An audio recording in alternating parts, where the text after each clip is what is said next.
Atos 4. Pedro e João ainda estavam falando ao povo quando chegaram alguns sacerdotes, o chefe da guarda do templo e alguns saduceus. Eles ficaram muito aborrecidos porque os dois apóstolos estavam ensinando ao povo que Jesus havia ressuscitado e que isso provava que os mortos vão ressuscitar.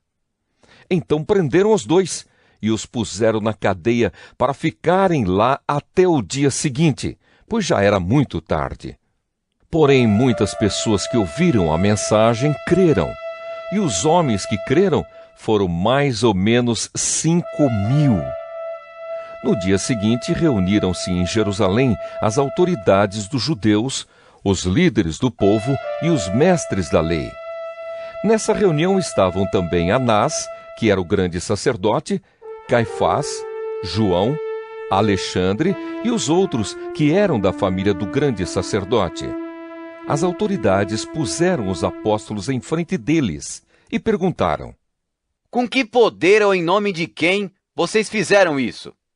Então Pedro, cheio do Espírito Santo, respondeu: Autoridades e líderes do povo, os senhores estão nos perguntando hoje sobre o bem que foi feito a este homem e como ele foi curado. Pois então os senhores e todo o povo de Israel fiquem sabendo que este homem está aqui completamente curado pelo poder do nome de Jesus Cristo de Nazaré, aquele que os senhores crucificaram e que Deus ressuscitou.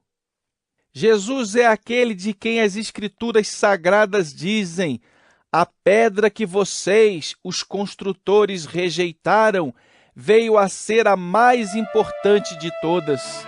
A salvação só pode ser conseguida por meio dele, pois não há no mundo inteiro nenhum outro que Deus tenha dado aos seres humanos por meio do qual possamos ser salvos.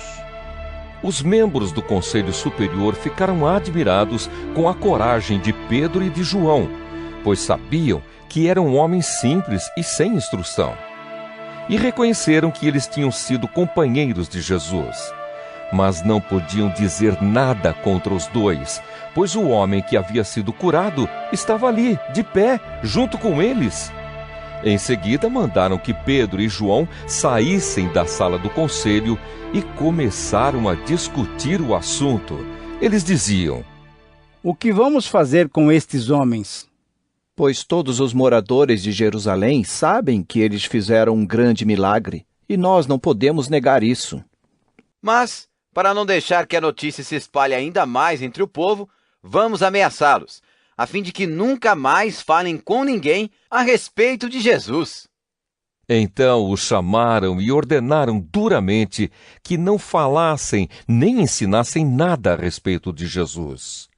Mas Pedro e João responderam: Os senhores mesmos julguem diante de Deus. Devemos obedecer aos senhores ou a Deus? Pois não podemos deixar de falar daquilo que temos visto e ouvido. Aí o Conselho Superior os ameaçou com mais dureza ainda, e depois os mandou embora. O conselho não pôde castigá-los, porque todo o povo louvava a Deus por causa do que havia acontecido.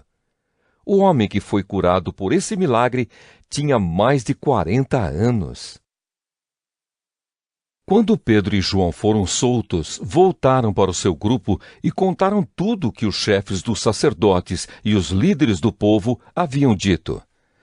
Assim que eles ouviram isso, adoraram todos juntos a Deus, dizendo: Senhor, Tu és o Criador do céu, da terra, do mar e de tudo o que existe neles. Tu falaste por meio do Espírito Santo e do nosso antepassado Davi, teu servo, quando ele disse: Por que as nações pagãs ficaram furiosas? Por que os povos fizeram planos tão tolos? Os seus reis se prepararam e os seus governantes se ajuntaram contra o Senhor Deus e contra o Messias, que ele escolheu. De fato, Herodes e Pôncio Pilatos se juntaram aqui nesta cidade, com os não-judeus e com o povo de Israel, contra Jesus, o teu dedicado servo que escolheste para ser o Messias. eles se reuniram para fazer tudo o que, pelo teu poder e pela tua vontade, já havias resolvido que ia acontecer. Agora, Senhor, olha para a ameaça deles. Dá aos teus servos confiança para anunciarem corajosamente a tua palavra. Estende a mão para curar, a fim de que, por meio do poder do nome do teu dedicado servo Jesus, milagres e maravilhas sejam feitos. Quando terminaram de fazer essa oração, o lugar onde estavam reunidos tremeu. Então todos ficaram cheios do Espírito Santo e começaram a anunciar corajosamente a palavra de Deus. Todos os que creram pensavam e sentiam do mesmo modo. Ninguém dizia que as coisas que possuía eram somente suas, mas todos repartiam uns com os outros tudo o que tinham. Com grande poder, os apóstolos davam testemunho da ressurreição do Senhor Jesus, e Deus derramava muitas bênçãos sobre todos. Não havia entre eles nenhum necessitado, pois todos os que tinham terras ou casas as vendiam, traziam o dinheiro e o entregavam aos apóstolos. E cada pessoa recebia uma parte de acordo com a sua necessidade. Foi assim que José vendeu um terreno dele e entregou o dinheiro aos apóstolos. José era levita e havia nascido na ilha de Chipre. Os apóstolos o chamavam de Barnabé, que quer dizer aquele que dá ânimo.